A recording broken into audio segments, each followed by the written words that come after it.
Three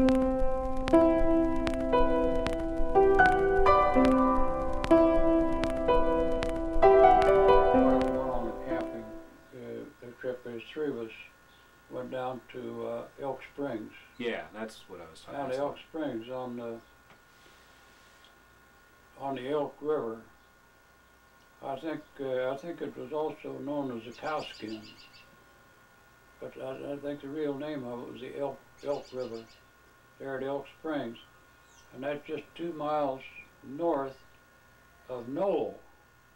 Everybody knows where Knoll is. It's right in the corner down there, just not over a mile from the Arkansas line. Mm-hmm.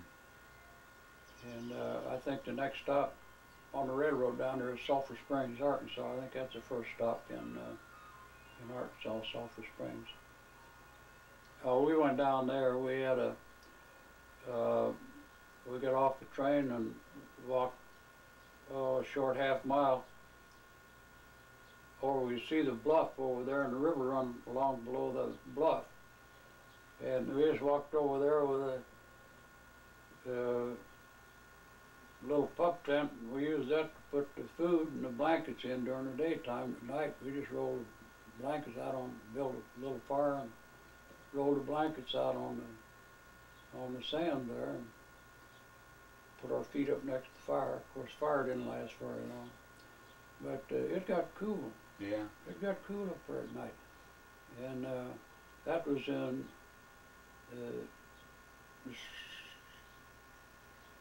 about the middle of June, around the 10th, 12th of June we got down there. Because Frank's birthday was the 8th of June, and he wouldn't leave until after his birthday. So that's why I remember the date. Did you camp at that same spot the whole time? Oh yeah, we just stayed in one place. We had no transportation except to walk. Sometimes we did rent a boat, and one day we went downstream with it, went through what they call the Narrows, and it took us about 20 minutes to go all the way through there, and down about a mile from camp, and it took us all afternoon to get back up. All three of us in the water, pushing that boat back up through the whitewater. Yeah. It was shallow. It was only about 3 feet deep, the deepest part of it. But so what were you doing all the other days? Just fishing and running around. Found a few caves to go into, and there's some girls from Webb City up there. Yeah. With a chaperone. The girls were about our age, or a little younger. We took some pictures and pulled around, went hiking, and smoked some cigarettes. We had a wild time. Was that was you and Frank and Earl Houck.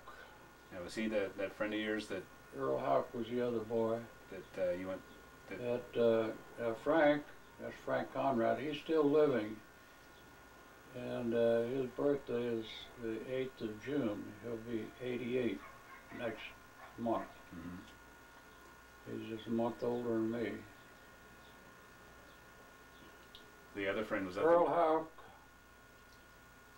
joined the Navy, and he was in Hawaii and married a Hawaiian girl, and he was there at Pearl Harbor, and his wife disappeared in the bombing of Pearl Harbor. Was never found and never located in any place at all. Just one of them missing at Pearl Harbor. One time you told me about swimming in the strip pits. You know what? In the strip pits down in Pittsburgh? Working? No, swimming and diving. Oh yeah. Well, And you had that. as our other buddy, he didn't make it on that camping trip though. He was still living, but he couldn't get away. He was delivering groceries for grocery store there, and he couldn't get away to go with us. But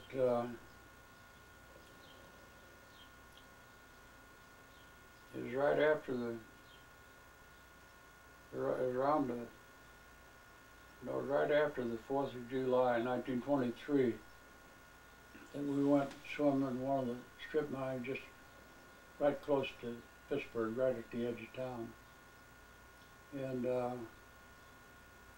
we were diving off a high bank, it's 22 feet, and he wasn't much of a diver to begin with, and he never did dive from anything a little more than 4 feet high. But he went up on that bluff.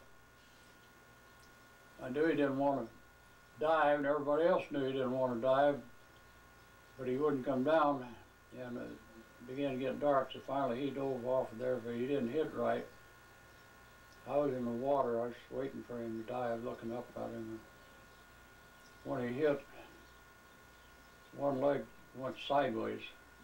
I knew it was bad. The way he hit, and he didn't come up, so I swam back where he went under, and as I got there, well, he came up, and he looked bad. I knew he was hurt. And I asked if he's all right, and he nodded his head, and I said, "Do you want me to help you?" And he shook his head. So I said, "Well, put your hand on my shoulder, and we'll swim on out." And he shook his head again. I swam along beside him, but I didn't touch him until he started to get out of the water. And I helped him out, but he couldn't get out of bed the next day, and he'd ruptured a kidney. Well, today they would have taken that kidney out, but the doctor didn't even send him to a hospital. In about 3 or 4 days, he ran a high temperature, and he died from it. But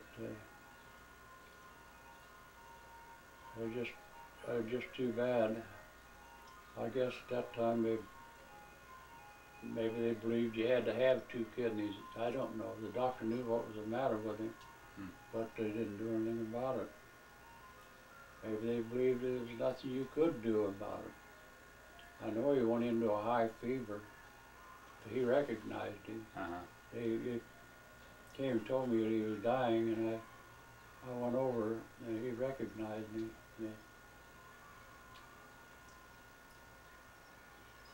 I had one of my best buddies. He and I and Frank, we were together all the time. Did you, I know your brother John was quite a bit older than you, but did you ever do much with him? No. We were just like two strangers. He was 10 years, almost 10 years to the day, older than me. And compared to me and the rest of the family, he was very quiet.